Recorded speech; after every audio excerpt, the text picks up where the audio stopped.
Բարի երեկո սիրելի հեռուստադիտող 5-րդ ալիքի եթերում հարցազրույցն է։ Այսօր մեր տաղավարում հյուրընկալել եմ Հայաստան խմբակցության պատգամավոր Աղվան Վարդանյանին։ Պարոն Վարդանյան, շնորհակալ եմ մեզ հյուրընկալվելու համար։ Պարոն Վարդանյան, Հայաստան դաշինքը այցելում է Հայաստանի տարբեր մարզեր, հանդիպում եք մարդկանց, լսում եք նրանց ակնկալիքները ձեզանից, նաև տպավորությունները ներկա իրավիճակի պահով։ Ինչ են մարդիկ ակնկալում ու ինչ տպավորություն եք ստանում այդ հանդիպումներից։ Բնականաբար մենք մեր ընթացքով մեր ճանապարհով շարժվում ենք, մարզային հանդիպումները վերջին շրջանում որ ակտիվորեն անում ենք, իսկապես շատ մեծ թվով մարդիկ են մասնակցում եւ ամենակարևորը որ մարդիկ ուզում են ուղղակի շփում հանրապետության երկրորդ նախագահի հետ, լսել նրան, տեսնել նրա առաջարկները, իրավիճակի գնահատականը եւ ապագայի հեռանկարները։ Այս առումով իսկապես շատ մեծ հետաքրքրություն կա եւ օրինակ հենց վաղը մենք նաեւ լինելու ենք Կոտայքի մարզում, Հրազդան քաղաքում ենք ժողովրդային հանդիպում ունենալու, դրանից առաջ կլինենք Ծաղկաձորում, հիշում եք Ծաղկաձորի այսօրվա վիճակը կամ որ Ծաղկաձորը դարձել է այսպիսի Ծաղկաձոր, հենց նախագահ Քոչարյանի աշխատանքի տարիներին են հիմքերը դրվել։ Բոլորի համար շատ ավելի ակնհայտ պարզ է դարձել այս իշխանության հակառակ երեսը, այնինչ իրենք ներկայացնում են դրա հակառակ կողմը եւ ինչ սարսափներ արհավիրքներ է բերել այդ իշխանությունը այս տարիների ընթացքում մեր երկրի մեր ժողովրդի գլխին։ Մարդկանց աչքերը բացվել են, ասել եմ ուրիշ անգամ, մարդիկ շատ ավելի ռեալ իրական են գնահատում եւ ուզում են տեսնել շարունակությունը։ Սրանք հեռանալու են։ Հեռանալուց հետո ինչ է լինելու մեր երկրում։ Հիմնական հարցերը բնականաբար 3 խմբի կարելի է բաժանել։ Առաջինը մեր անվտանգությունն է, մեր ժողովրդի, մեր քաղաքացիների ապահովությունը, երկրորդը տնտեսական բլոկը, տնտեսական առաջարկները, ինչ ենք պատկերացնում այս ոլորտում եւ փոքր ու միջին բիզնեսի համար եւ ընդհանրապես բիզնեսի համար, որովհետեւ այստեղ եւս փորձառություն կա, այստեղ եւս ունենք պատմություն, դրական պատմություն, եւ երրորդը բարեկեցության սոցիալական ոլորտի խնդիրները, որը եւս մեր ծրագրում էական հիմնական տեղ ունի։ Այս հարցերն են մարդկանց ուզում, բայց ես նաեւ նկատել եմ, որ մարդկանց գլխավոր ակնկալիքներից մեկը, որ այս չարիքի հեղինակները պատժվեն եւ նախագահի, երբ որ ասում է պատժվելու են, ամենաշատ այս խոսքն է, որ մարդկանց հրապուրում է, գրավում է, մարդիկ ուզում են իսկապես համոզված լինել, որ չարիքը բերողները օրենքով վաղը պատժվելու են։ Եվ հասկանում են նաեւ մարդիկ, որ երկրորդ նախագահի եւ իր թիմի իշխանության ժամանակ երկրում կլինի համերաշխություն, կլինի կարգ ու կանոն, ամեն մեկը կզբաղվի իր գործով, չեն լինի արտոնյալներ եւ մեր երկիրը հնարավորություն կունենա վերականգնման։ Մեր առաջի բուն խնդիրը այսօր վերականգնումն է։ Ուզում եմ հասկանալ նաև մարդկանց ակնկալիքների ձևաչափը։ Այն ակնկալիքները, որ ունեն, դրանք իրատեսական են, թե ավելի շատ չափազանցված, սպասում են շատ արագ լուծումների, թե գիտակցում են ձեզ հետ հանդիպման եկող մարդկանց այդ հատվածը գիտակցում է, որ համբերատար ու աշխատանքի շնորհիվ հետս հետ է վերականգնվելու ճանապարհը։ Միշտ համոզված եմ եղել, որ սոլիդ, լուրջ, կարող, պրոֆեսիոնալ իշխանության պարագայում այս ներքին պառակտվածությունը, այս ներքին թշնամանքը, այս ատելությունը 1-2 տարում հնարավոր է ամբողջովին վերականգնել։ Եվ եթե շատերը սխալմամբ ասում են, որ մեր ժողովրդի մեծ մասը իբր թե չի գիտակցում, չի անում, ես բացարձակապես համաձայն չեմ։ Մեր ժողովրդի բացարձակ մեծամասնությունը շատ է լավ գիտակցում է եւ անելիքները եւ իրականությունը։ Ուղղակի յուրաքանչյուր ժողովուրդ նմանվում է իր իշխանությանը, իր էլիտային։ Եվ մարդիկ նաև տեսնում են, որ Ռոբերտ Քոչարյանի առաջնորդությամբ այս հարցերը քայլ առ քայլ, բայց հնարավոր է լուծել եւ հնարավոր է վերականգնվել։ Խորապես համոզված եմ 2-3 տարվա այսպիսի իշխանություն եւ մենք ունենանք բոլորովին այլ հասարակություն։ Որոշակի շրջանակ անընդհատ ամերիկյան համապատասխան ինստիտուտի IRI-ի ուրեմն ցուցանիշներն է մեջբերում երկրորդ նախագահի եւ ձեր ուժի մասով, դրանք որքանով են համապատասխանում իրականությանը, նաեւ համեմատության մեջ դնելով հանդիպումներից ստացած ձեր տպավորությունները։ Ամենավերջին սոցիալական հարցումը, որ արվել են եւ արել են հայկական կազմակերպությունը, 3 հրապարակվեց ցուցանիշները Երևանի մասով իհարկե, եւ մենք բավարարված ենք այդ ցուցանիշներով այսօրվա վիճակով։ Այնտեղ Հայաստան դաշինքը երկրորդ նախագահի թիմը իր ցուցանիշով երկրորդ տեղն էր զբաղեցնում Սամվել Կարապետյանի թիմից հետո։ Բնականաբար մարզերում շատ ավելի մեծ աշխատանք կա անելու եւ ես խորապես համոզված եմ, որ ձեր ասած ցուցանիշները իրականությանը բացարձակապես չեն համապատասխանում եւ մենք տեսնում ենք նաեւ աճի հսկայական ռեսուրս։ Եվ այդ հանդիպումները դա են վկայում եւ մենք հիմա նաեւ արդեն ծրագրում ենք եւ անելու ենք յուրաքանչյուր 3-4 օրը մեկ ինտենսիվ տարբեր հանդիպումներ, տարբեր քննարկումներ, տարբեր միջոցառումներ, որովհետեւ կարողանանք մեր ժողովրդին շատ ավելի լայն զանգվածներին հասցնել այն դրականը, որ նրանք ակնկալում են նոր իշխանությունից։ Այնպես որ տեսեք, հիմա մի նաև նարատիվ են ոմանք փորձում տարածել, որ Քոչարյանի թիմը դաշինքը խիզախության է գնացել, դաշինքով է գնացել 8%-ը չեն հաղթահարելու։ Նման նարատիվ տարածողներին կասեմ դուք ձեր մասին մտածեք, հանգիստ եղեք, այն ինչ որ իրենք երազում են կամ փորձում են հասարակությանը նման տրամադրություններ ներարկել, բացարձակապես իրականության հետ կապ չունի, մենք ոչ միայն այդ 8%-ը հաղթահարելու խնդիր ունենք, մենք դա քառապատկելու, հնգապատկելու, եռապատկելու խնդիրն ենք լուծելու եւ թող իրենք չանհանգստանան, գիտեք, մենք մեր ճանապարհով գնում ենք։ Եվ տեսնում եք այն հարձակումները տարբեր թևերից, տարբեր կողմերից Ռոբերտ Քոչարյանի Հայաստան դաշինքի դեմ Շեքսպիրն ասում էր կատուն կմլավի շունն էլ կհաչի։ Իսկ եթե վերադառնանք մյուս թևին քապականներին վերադառնանք ազգային ժողով, պիտի ասեմ, որ նաև խոզն էլ կխրխռա։ Իսկ խոզից միշտ գարու հաշիվը պահանջում են։ Սա արդեն Շեքսպիրը չի ասել, սա մեր այգեկցին է ասել, այնպես որ հանգիստ եղեք, դեռ չափը ճանաչեք, մենք Հայաստանում ներընդդիմադիր դաշտում որևէ թշնամի չունենք եւ չենք պատրաստվում մտնել ներքին գզվրտոցի մեջ։ Բոլոր նրանք, ովքեր այս նարատիվն են տարածում, ովքեր որ փորձում են հարվածել մեզ, ում են հարվածում։ Հարվածում են ուժեղին, բայց ուժեղին թույլը չի հարվածում։ Ուժեղին հարվածում է թույլերի խումբը, շակալների այսպես խմբավորում, որ իրենք թվում է շատ են եւ կփորձեն կարող են հարձակվել։ Հարձակվում են Հայաստան դաշինքի վրա, երկրորդ նախագահի վրա, որովհետեւ զգում են ուժ, զգում են կարողություն, զգում են համարձակություն եւ վախենում են։ Վախկոտները չեն կարող ուժեղներին վախեցնել։ Պարոն Վարդանյան, դուք նշում եք, որ վախենում են, բայց ընդդիմության մի թևը փաստացի հարձակվում է ընդդիմության մյուս թևի վրա։ Ես իրեն չեմ նաև ասում, հագիստ եղեք, ձեզանով զբաղվեք։ Կրկնում եմ, ես այս թեմաներով մեկ-երկու անգամ խոսել եմ եւ որոշել եմ, որ չանդրադառնալ այդ մարդկանց։ Այդ մարդկանց անհատներ են, ինչ որ խմբի ներկայացուցիչներ են, մենք յուրաքանչյուրին եւ այդ խմբերին անգիր գիտենք ով է, ով որտեղից է, ով ինչով է շնչում եւ իրեն ոնց է ողել այս ամբողջ ընթացքում։ Մեր խնդիրը դա չի։ Բազմիցս հայտարարել ենք, մենք չենք մտնելու ներընդդիմադիր գզվրտոցի մեջ, մենք չենք իջնելու իրենց մակարդակին։ Եվ իրենց նետած քարերն էլ ընդամենը Չարենցի ասած Արարատին նետած մանր գլաքարեր են եւ որևէ ազդեցություն չեն ունելու։ Մենք մեր ուղղությունը վերցրել ենք, մեր ուղղությամբ գնալու ենք եւ վստահ եմ, որ մեր հասարակության բացարձակ մեծամասնությունը հրաշալի տեսնում է ով է եւ ով ինչ կարող է անել։ Այնուամենայնիվ, պարոն Վարդանյան, շատերին մտահոգում է, որ ընդդիմության ներսում նման տարաբնույթ, տարաձայնությունների առիթ կա։ Նույն Արման Թաթոյանի հայտարարությունը շատերի մոտ տարակուսանքեր առնվազն առաջացրել։ Տեսեք, մի անգամ իր կարծեմ ասուլիսներից մեկում երկրորդ նախագահը ասաց, որ որևէ մեկը եթե ուզում է իր վարկանիշը բարձրացնել, պիտի խոսի իր մասին, իր արածի եւ անելիքների մասին, իր մարդկային տեսակի մասին, իր որակների մասին, իր ուժի մասին, ոչ թե փորձի ուրիշներին վարկաբեկելով իր ռեյտինգը բարձրացնել։ Իրենց նման գործողությունները չեն ավելացնելու իրենց կշիռը։ Գիտես, ամեն մարդ, ամեն ուժ ունի որոշակի սահմաններ։ Մենք այդ սահմանները գիտենք, ես նորից չեմ ուզում անհատականացնել անուններ տալ, բայց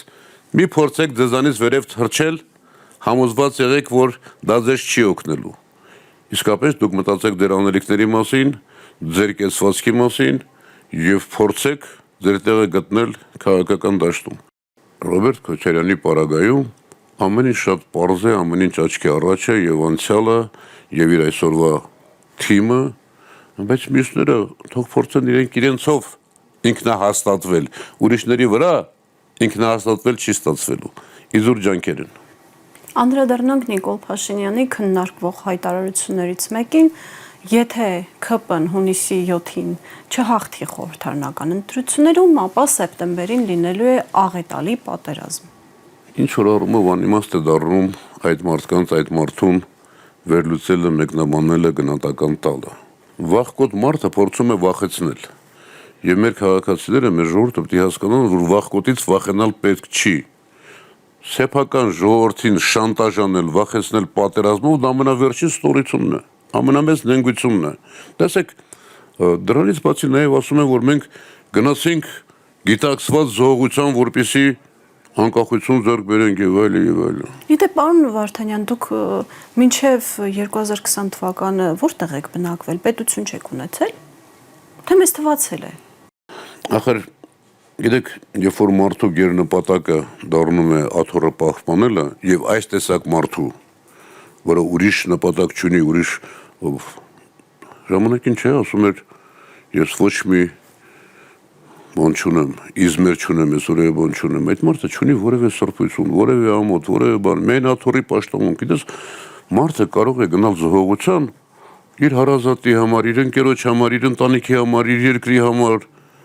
բայց կգնա զոհողության անհատապես։ Դու փոքրատառով գնացել ես զոհողության հազարավոր երիտասարդների կյանքի գնով, Արցախի գնով, մեր ինքնիշխան տարածքների օկուպացիայի գնով, որ քո աթոռը պահես, սրանից ավելի, ինչ ասեմ այսինքն, սկսել է արդեն հիմա հպարտանալ, որ ես գիտակցված գնացել եմ զոհողության, գիտակցված գնացել եմ Արցախը հանձնելուն, գիտակցված գնացել եմ պատերազմի փաստորեն։ Մեր հասարակությունը սա պիտի գնահատի, հասկանա, տեսնի եւ նման մարդուն պահել իշխանության նշանակում է, տեսեք, որևէ երկիր, որևէ պետություն չի կարող գոյություն ունենալ, երբ որ իր ղեկավարը վախկոտ է, ստորանում է հակառակորդների առաջ եւ միայն իր աթոռը պահելու համար ցանկանում է ամեն ինչ զիջել։ Գիտակցված ասում է, ես 5000 երեխա եմ սպանել, որպեսզի ինչ։ Եվ ունեցել ենք պետություն, եւ ունեցել ենք ինքնիշխանություն շատ ավելի ուժեղ, շատ ավելի կազմակերպված։ Եվ այստեղ մի բանի մասն կուզեի խոսել, տեսեք։ Մեր հասարակության մեջ վերջին տարիներին որոշակի նաեւ օբյեկտիվ պատճառներով կար որոշակի եւ ինչ որ առումով այսօր էլ կա որոշակի դժգոհություն մեր ռազմավարական դաշնակից Ռուսաստանից։ Հասարակությունը որոշ հարցեր չէր հասկանում եւ բնական է։ Բայց այսօր այն ուժերը, խոսքը արևմտյան ուժերի մասին է, եվրոպական երկրների մասին է, որոնք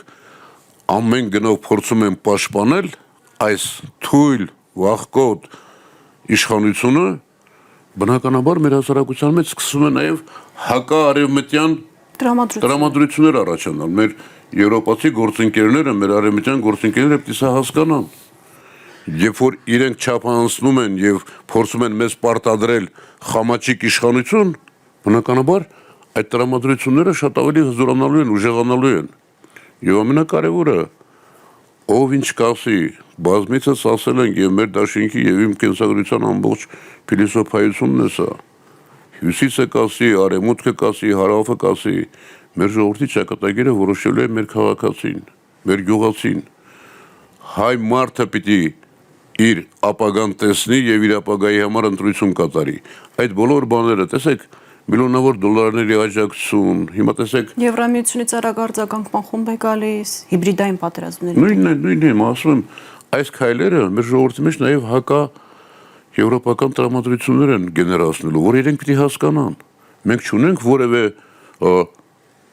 հակառակություն, թշնաման կամ որևէ բան ոչ Եվրոպայի հետ, ոչ մյուս հարևանների մյուսների հետ, բայց մենք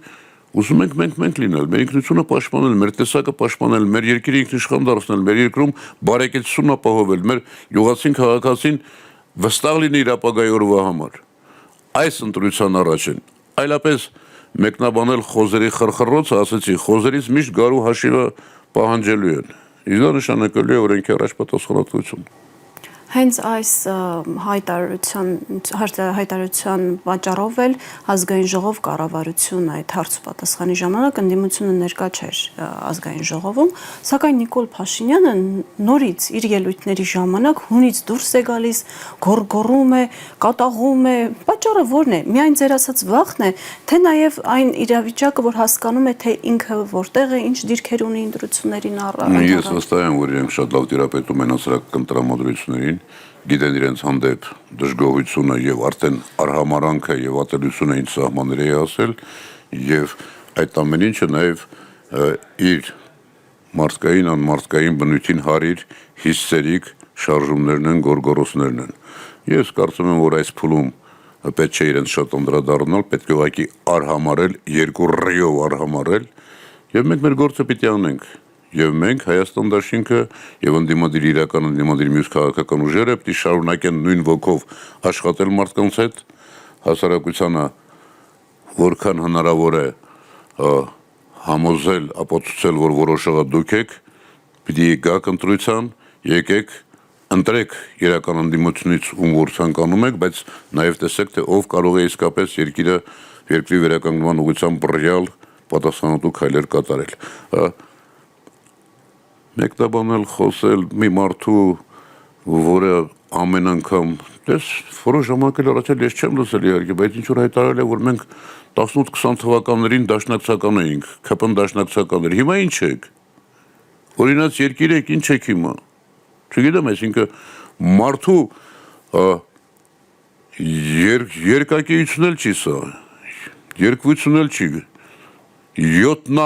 պատիկությունը 7-30-ի, այսինքն, իսկ 7-30-ի մարդիկ բնականաբար վտանգավոր են եւ կրկնում եմ, մի խնդիր իրենք ունեն եւ իրենց ամբողջ թիմի միջուկ ասեմ, ամբողջ բոլորին չանդրադառնամ, որովհետեւ թիմի այդ կարկառուն մի քանի ռիով այդ մի քանի հոգուն իրենք մի խնդիր ունեն, պահել իշխանությունը, վայելել իշխանությունը, ինչ կլինի Հայաստանի հետ, ինչ կլինի իր հարևան Պողոսի հետ, մեր գյուղացիների հետ, մեր քաղաքացիների հետ, իրենց վերջին հոգսն է։ Չի կարող որևէ ժողովուրդ նման իշխանություն հանդուրժել եւ համոզված եմ, որ այդ հանդուրժելու սահմանը հասել ենք սահմանին եւ առաջիկայում մենք վերջապես կունենանք երկիր, որտեղ կլինի կարող մարդկանց իշխանություն, արժանապատիվ մարդկանց իշխանություն եւ քայլ առ քայլ կգտնենք մեր տեղը այս արևի տակ, ուր մեզ կհարգեն, մեզ հետ հաշվի կնստեն, մեզ հետ կբանակցեն եւ չեն փորձի ամեն ինչ իրենց եւ աշխարհակաղակական եւ տարածաշրջանային շահերը ապահովել հայ ժողովրդի հաշվին։ Մենք ունենք բազմաթիվ կռվաններ, ներուժ եւ Հայաստանում եւ Սփյուռքում եւ ուժեղի հետ են բարեկամություն անում։ Թույլի հետ ոչ մեկը բարեկամություն չի անում։ Իսկ մենք պարտավոր ենք։ Այսօր տեսեք, այսօր աշխարհում միջազգային կարգ գոյություն չունի։ Այսօր աշխարհում գործում է ուժի իրավունքը։ Նույն Թրամփի քաղաքականության որոնք զուտ տնտեսական իհարկե շահերն հետապնդում, պիտի ուժեղ լինես, որ քեզ պաշտպանես եւ քեզ հարգեն, որ քեզ քո հետ նստեն եւ խոսեն նաեւ քո շահերը չկարողանան անտեսել։ Այս է այսօրվա աշխարհը եւ մենք ուղղակի այլ տարբերակ չունենք, քան հեռացնել սրանց եւ իսկապես վերականգնել մեր ինքնությանը հարազատ, մեր ուժին, մեր իմացությանը, մեր գիտելիքին բնորոշ երկիր։ Պարոն Վարդանյան, երկրորդ նախագահը, երբ խոսում էր խաղաղության մասին, ասում էր, որ կբերենք խաղաղություն եւ կբերենք երաշխավորված խաղաղություն, որովհետեւ միջազգային քաղաքականությունում դա կարծես աքսիոմ է, այո, առանց երաշխիքների ու երաշխավորների երկու հակամարտող, այն էլ Հայաստանի ու Ադրբեջանի պես դա 100-ամյակի չափ թշնամության պատմություն ունեցող երկրների միջև դա անհնար է, սակայն դա դուր չի եկել ԿՊԱ-ականներին, նույնիսկ Արարատ Միրզոյանը այսպիսի բառով էր բնորոշել երաշխավորած ցավ են գվել ընդդիմադիրները, ինչու է այդքան վատ հնչում ԿՊԱ-ականների ականջին երաշխավորում։ Նորից մենք գալիս ենք ինձ թվում է խոսել այդ մարդկանց մասին։ Գծի մասին խոսենք։ Ինչու են վախենում երաշխավորել։ Ընդամենը որոշ ժամանակ առաջ, մեկ երկու չգիտեմ քանի ժամանակ առաջ նույն այդ մարդը Արարատ Միրզոյանի լարերը շարժողը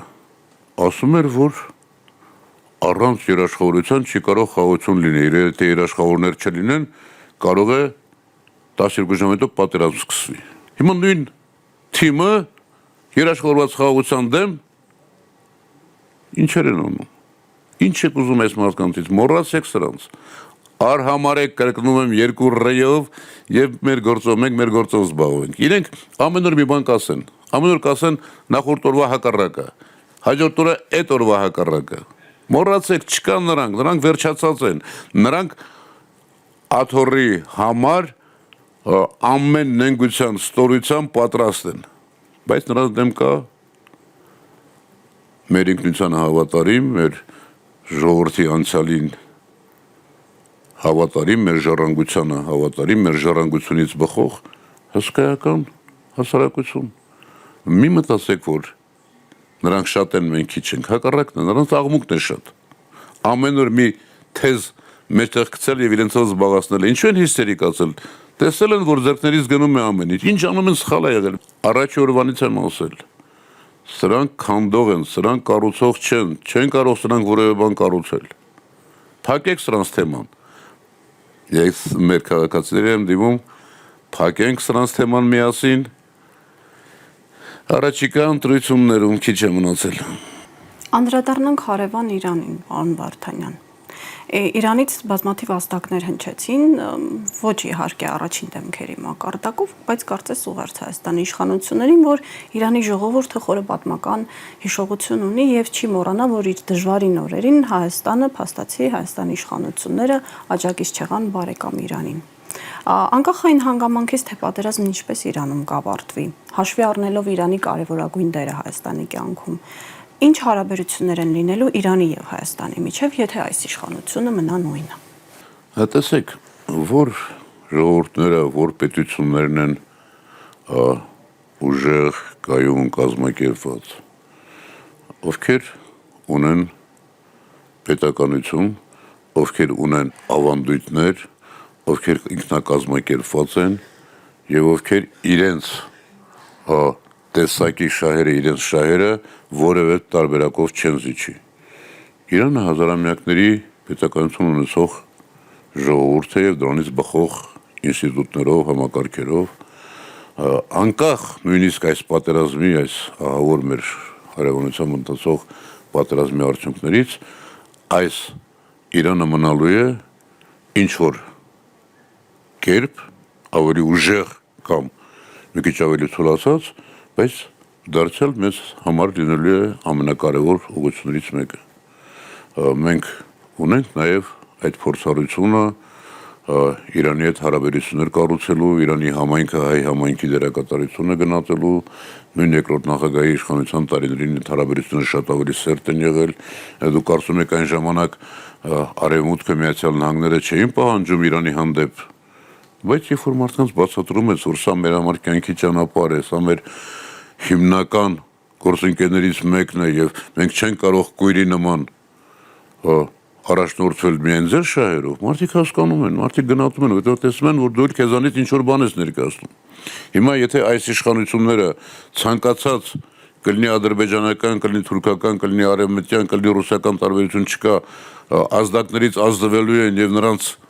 առաջադրանքներն են կատարելու, պարզավոր այդ հարաբերությունները չեն կարող նախկինել լինել։ Այստեղ երկի մի խնդիր էլ կա։ Ի վերջո, գիտեք, շարունակականությունը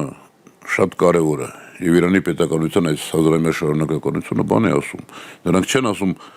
սրա նման 0-ից սկսենք, սա անենք, նա անենք։ Եվ սրանց նաև քաղաքականության պատճառով էր, որ 44-ամյա պատերազմի ժամանակ Իրանը այդպիսի դիր գրավեց։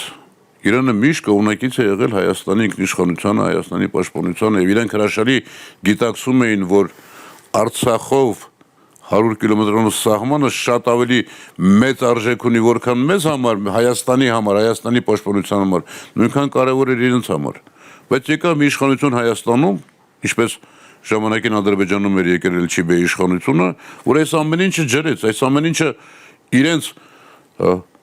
անգիտակից, հիմա ասում է գիտակցված, ինչ արել անգիտակից արել այս մարդը, ինքը գիտակցության հետ պրոբլեմ ունի, ինքը այլ խնդիր ունի, մի խնդիր ունի։ Եվ սրանց պատճառով մենք նաև այստեղ դուժեցինք։ Վաղ Իրանը մնալու է մեծ պետություն, լինելու է մեր հարևանը եւ այդ փորձառությունը, որ ունի Հայաստանի նախկին իշխանությունները, շարունակելու են իրենց այդ հարաբերությունները առանց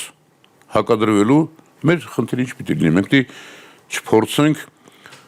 աշխարհակաղակական տարբեր ուժերի կենտրոնների հակադրությունների վրա խաղալ, պիտի փորձենք դրանք համադրել մեր շահերի համապատասխան, որովհետեւ մենք էլ մեր տեղը ճիշտ գտնենք։ Փաշինյանը դա բազմաբևեռ քաղաքականություն է անվանում։ Բազմաբևեռ քաղաքականություն Փաշինյանը չի վարել երբեք։ Փաշինյանը մեծ հարցրեք, ասեք, դուք Ռոբերտ Քոչարյանի իշխանության տարիներին հայտնի կոմպլեմենտար քաղաքականության կողմնակից եք, հենց Ռոբերտ Քոչարյանին լսեն կընկնավորվեն։ Եթե նրանք կարողանային նման քաղաքականություն վարել, մենք այսօր ինչ ենք լինի։ Նրանք մի քաղաքականություն գիտեն։ Խաբել, մանիպուլացնել, ժողովրդին իբր թե դուր գալ, որից արդեն ժողովուրդը զզում է դրանց, չգիտեմ, տարբեր դրսևորումներից, մի մարդ, որ չի կարողանում իր կյանքը կազմակերպել, կարգավորել, ինչպես կարող է երկիր ղեկավարել եւ ժողովուրդ կազմակերպել։ Եվ դա այս մարդիկ ի վերջո եկել են ոչ մի տեղից, ոչինչ չարած, ոչինչ չտեսած, ոչ մի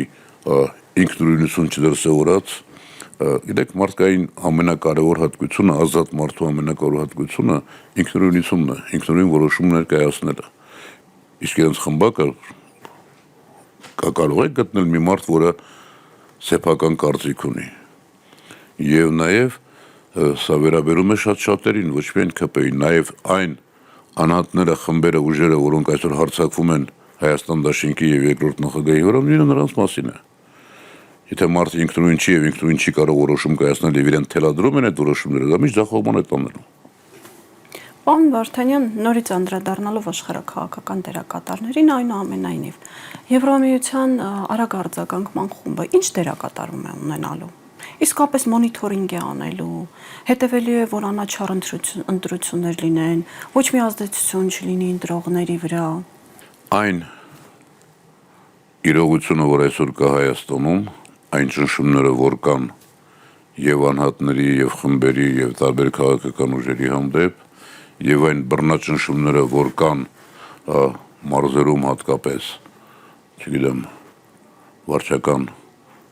յուղերի վարչական ղեկավարների վրա, տարբեր ազդեցիկ մարդկանց վրա, անդիմության ներկայացների վրա, եթե մենք խոսում ենք եվրոպական մեր հիշողությամբ եվրոպական արժեքների մասին, նրանց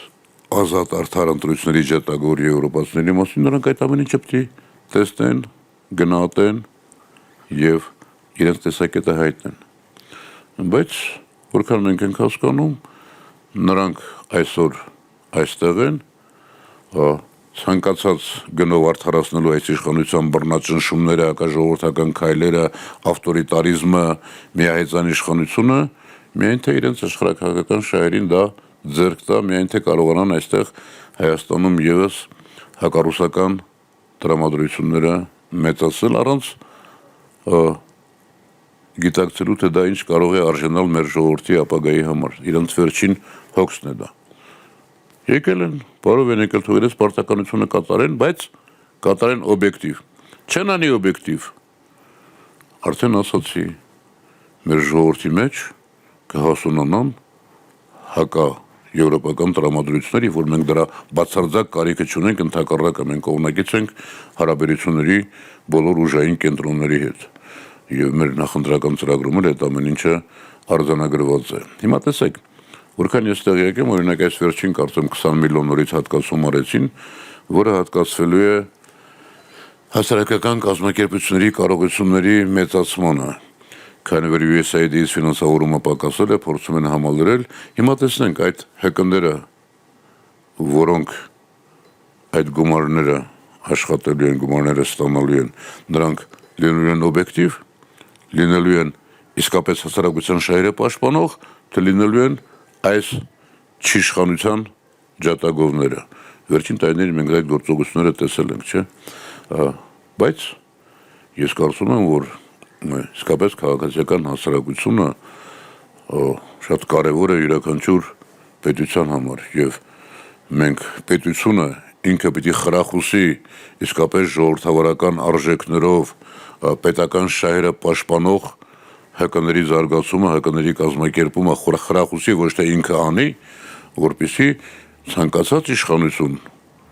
լինի հասարակության վերահսկողության ներքո, հասարակությանը ցույց տա բացերը, թերությունները եւ դրանց լուծումները։